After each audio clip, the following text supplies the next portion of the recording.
Merci beaucoup, Monsieur le Président. Chers collègues, bonjour.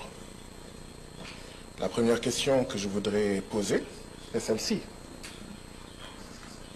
Est-ce que c'est le Parlement, notre Parlement, qui a demandé à ces deux organisations, parce que le Parlement a vu qu'il y avait un besoin et leur a dit « venez exposer devant les députés » ou est-ce que ce sont ces deux organisations qui ont demandé à être invitées pour venir ici? Je veux savoir quel est le lien entre le Parlement de la CEDEAO et ces deux organisations. Est-ce qu'il y a un contrat? Est-ce qu'il y a un accord pour savoir qu'est-ce qui justifie leur présence ici? Bien sûr, tous ceux qui sont doués de raison ici savent que je n'ai rien contre monsieur l'ambassadeur et l'autre docteur. Je n'ai absolument rien contre eux. Je suis même gêné, très gêné, d'avoir à parler ici, d'avoir à dire ce que je vais dire devant eux. Parce que les choses que je veux dire, j'aurais dû les dire en leur absence. Je suis gêné, et je vous dirai tout à l'heure pourquoi je suis gêné de cette séance, de ma présence ici, en la présence des deux organisations.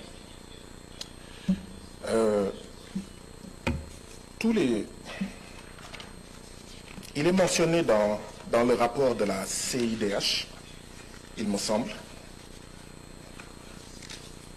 Il est mentionné dans le rapport de la CIDH des régimes autoritaires qui dominent et répriment les contestations de leurs citoyens.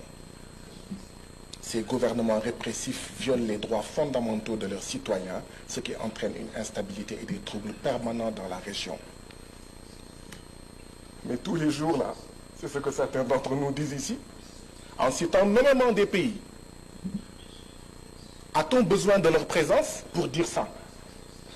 Quand des collègues disent ça tous les jours, on les empêche de parler, on les traite de tous les noms d'oiseaux, on use d'artifices, de motions qui ne sont pas des motions, les gens crient, ils s'excitent, et quand d'autres gens viennent, ils disent ça, tout le monde est silencieux. Les Français disent « nul n'est prophète chez lui ». Chers collègues, on a eu besoin d'eux pour dire ça ici? Certaines femmes et certains hommes ici le disent tous les jours. Mais on les regarde. Oh, qu'est-ce que tu fais ici? On va même faire une pétition pour que tu retournes dans ton pays et que tu ne reviennes pas. Mais quand eux le disent, ça passe. Tout le monde est cool, silencieux. Monsieur le Président, avez-vous remarqué ça? Vous qui rappeliez hier à la session l'article 72 du règlement intérieur. Ils ont dit la même chose que moi. Mais aujourd'hui, personne ne rappelle l'article 72 du règlement intérieur. Il y a un problème. Il faut que des étrangers viennent ici pour nous dire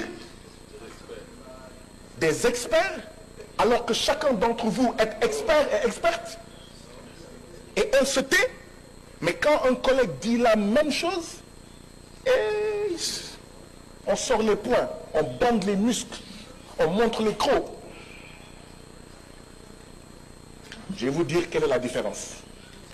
La seule différence, c'est que, et c'est pourquoi la CIDH a manqué de courage, la seule différence, c'est que la CIDH a dit, je ne vais citer aucun pays. Dans le rapport, il n'y a aucun pays. Comment vous allez soigner un mal sans savoir que le mal se trouve au Nigeria, le mal se trouve au Sénégal, le mal se trouve au Cap-Vert? Vous dites non, non, non, on va mettre tout le monde dans le même sac. Quand on critique des pratiques politiques au Sénégal, quelqu'un va dire « Ah non, je suis ami à Diomaye Faye, je suis membre du même parti que lui. Laissez tomber le Sénégal. » Quand quelqu'un va critiquer le Libéria, « Ah non, je suis ami au président du Libéria. Vous ne touchez pas le Libéria. Vous pensez que vous êtes supérieur au Libéria. » Mais quand quelqu'un vient ici dire que nous sommes là gentils là, comme des poules mouillées, Voilà la première remarque que je voulais faire. Et je ne voulais pas la faire devant eux. C'est une des raisons pour lesquelles je suis gêné de le dire ici devant eux. Je suis sûr que quand ils disent ce qu'ils disent, il y a des gens qui pensent à des pays qu'ils n'ont pas cités.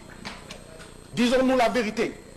Il y a des gens qui ont dit le Sénégal fait partie de là, tel pays fait partie de là, tel pays fait partie de là. Ils n'ont pas cité, mais on voit des pays.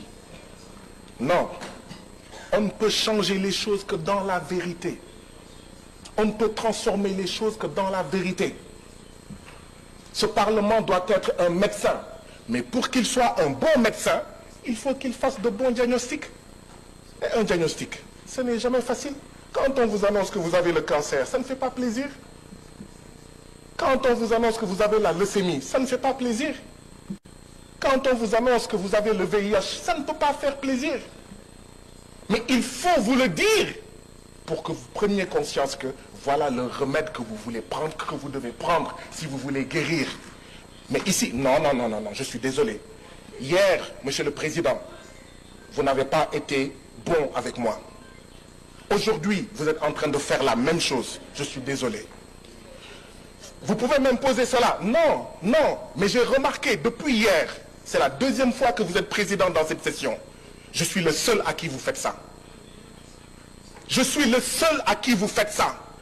Vous lisez vous donnez des motions qui ne sont pas des motions. Vous rappelez des articles qui n'ont rien à voir avec moi. Si vous m'imposez de m'asseoir, je vais m'asseoir. Mais je tiens à dire devant toute la plénière, je suis le seul à qui? Je suis le seul que vous traitez comme ça. Pourquoi je suis gêné? Parce qu'on a une organisation dont la capitale se trouve à Washington, qui vient nous parler, nous. Washington, qui a largué la bombe à Hiroshima et à Nagasaki, vient nous parler de droits de l'homme à nous qui n'ont jamais largué de bombe à Hiroshima et à Nagasaki. Une organisation dont la capitale se trouve à Washington, les États-Unis, dont le développement est basé sur le génocide des Indiens et l'esclavage des Noirs, cette organisation-là vient nous parler de droits de l'homme. C'est pour ça que je demande que le Parlement de la CEDEAO nous explique quel est l'accord qu'ils ont avec ces organisations. On a une organisation dont la capitale se trouve en Suisse qui vient nous parler de droits de l'homme. C'est quoi la Suisse?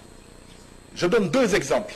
La Suisse, c'est là où certains de nos dirigeants qui ont volé l'argent du peuple, qui fait qu'on n'a pas de santé, on n'a pas d'éducation, ont caché dans leur banque notre argent. Et une organisation basée dans ce pays-là vient nous donner des leçons de droits de l'homme et nous sommes gentiment assis.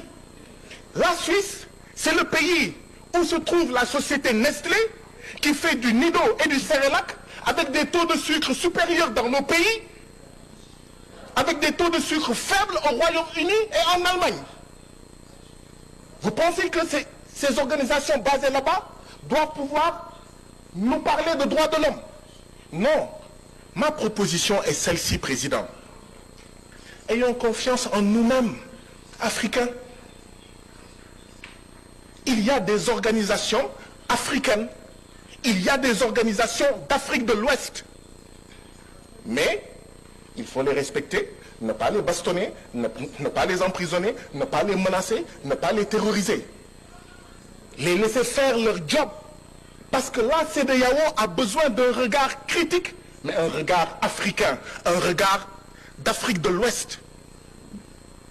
Arrêtons d'aller prendre des organisations dont la capitale est Washington et la Suisse.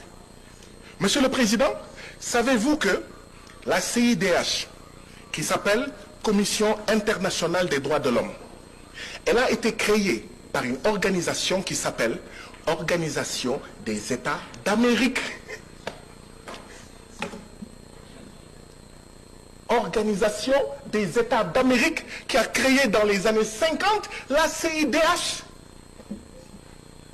Nous, on ne prend pas une organisation créée par l'OUA, une organisation créée par la CEDEAO, mais on la laisse libre. Hein? On ne la crée pas pour lui dire, tu dis ce qu'on veut entendre. On va chercher une organisation créée par l'Organisation des États d'Amérique. C'est pour ça qu'elle a son siège à Washington. Mes collègues ont raison.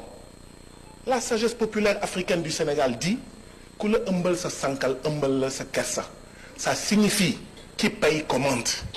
Ceux qui veulent savoir qui paye là, qui sponsorise là, ce sont des États qui financent l'organisation basée en Suisse et l'organisation basée à Washington, qui veulent nous imposer une manière de voir, quand bien même parfois cette manière de voir peut être juste.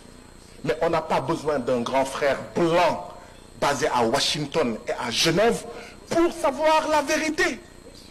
Nous n'en avons pas besoin. Je vais conclure, comme vous insistez. Je vais conclure, comme vous insistez. En 1236, ici en Afrique, il y a eu des Africains en Afrique de l'Ouest qui ont publié la charte de Kurunkanfuga.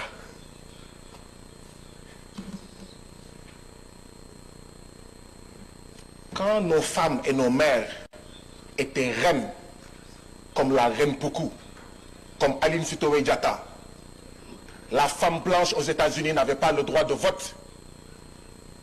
Si nous n'allons pas leur enseigner les droits de l'homme, ce n'est pas à eux de nous enseigner les droits de l'homme. Ou tout au moins, ils viennent et on va. Ils nous enseignent et on leur enseigne. Il faut faire attention à la colonialité du discours